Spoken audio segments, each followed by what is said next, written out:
Good morning to all. ఎలోహిముని యెహోవా తన సన్నిధి కాంతి మీ మీద ఉదయింపజేసి ఆయన తన సమాధానంతో మీరు నింపును గాక. ఆయన కృప మీకు అనుగ్రహించును గాక.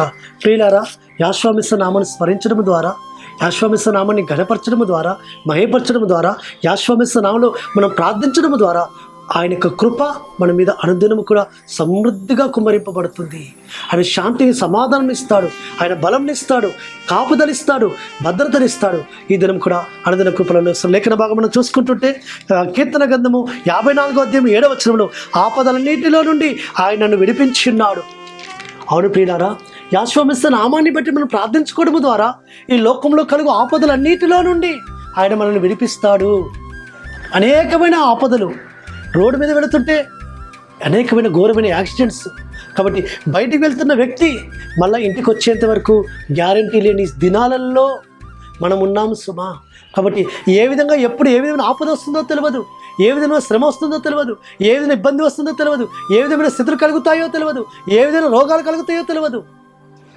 కానీ ఆయన సమస్తమైన ఆపద నుంచి మనల్ని విడిపిస్తాడు.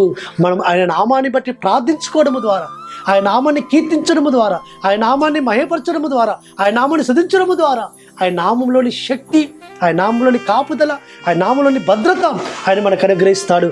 ప్రతి విధమైన ఆపద నుంచి మనల్ని తప్పిస్తాడు. ఈ ఆపద నుంచి తప్పించేది, విడిపించేది ఆయన ఒక్కడే. ఆయన రెక్క నీడలో మనకు క్షేమమునిస్తాడు సుమా. ఆయన రెక్క నీడలో ఆరోగ్యం కలుగజేస్తాడు. ఆయన రెక్క నీడలో కప్పుతాడు మనల్ని. కోడి తన రెక్కల నీడలో ఏ విధంగా తన పిల్లలు కప్పుకుంటుందో మనం తన రెక్క నీడలో కప్పుకొని మనల్ని భద్రపరిచినాదుడు ఆయనొక్కడే. ఆయనే సర్వోన్నతుడైన యెహోవా, యెహోషువ. కాబట్టి ప్రియులారా, అందుకే భక్తుడు తన జీవితంలో అయ్యా సమస్త ఆపద నుంచి నన్ను విడిపించువాడు నీవేనయ్యా అని ఆయన ఆరాధిస్తున్నాడు, కృతజ్ఞతలు చెల్లిస్తున్నాడు, ఆయన నామాన్ని బట్టి ప్రార్థిస్తున్నాడు. మనం కూడా అట్టి విధమైన విశ్వాసముతో సమస్తమైన కీడుల నుంచి, ఆపదల నుంచి, ఇరుకుల నుంచి, ఇబ్బందుల నుంచి, సమస్తమైన తెగుళ్ళ నుంచి మనల్ని కాపాడేవాడు, మనల్ని విడిపించేవాడు, మనల్ని భద్రపరిచేవాడు ఆయనే మన రక్షకుడైన, మన సేవిస్తున్న సర్వోన్నతుడైన యాశ్వామిస్సయ్య. కాబట్టి ఆ సర్వోన్నతుడైన సర్వాధికుడి యాశ్వామిస్సను నిరంతరం స్తుతించాలి, నిరంతరం మన హృదయాల్లో ప్రార్థిస్తుండాలి. అయ్యా నీ కాపుదల, నీ భద్రత దయచేయి, నీవే నన్ను కాపాడువాడు తండ్రి. యెహోవా పట్టణాన్ని కాపాడని దాన్ని కావలు కాయవారు మేలుకొనేటువంటి వ్యర్థమే. అవును తండ్రి, నీ కాపుదల లేకుంటే మేము ఎంత కాపాడుకున్నా మేము వ్యర్థమే తండ్రి అని ఆయన కాపుదల కోరుకోవాలి, ఆయన భద్రత కోరుకోవాలి. మనల్ని కాపాడుతాడు, మనల్ని ఆపద నుంచి విడిపిస్తాడు. అట్టి ఆ సర్వోన్నతుడు ఆపద్బాంధవుడైన యాశ్వామిస్స మనకు తోడుగా ఉండును గాక.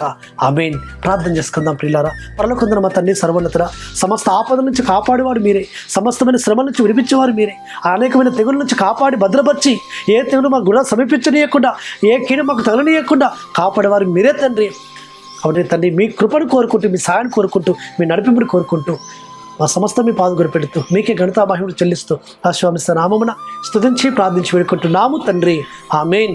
సర్వోన్నతుడు సర్వాధికారిని యాశ్వామిస్స కృప కనికరము నిరంతరం తోడుగా ఉండి ఆయన మనం బలపరచును గాక. ఆమేన్.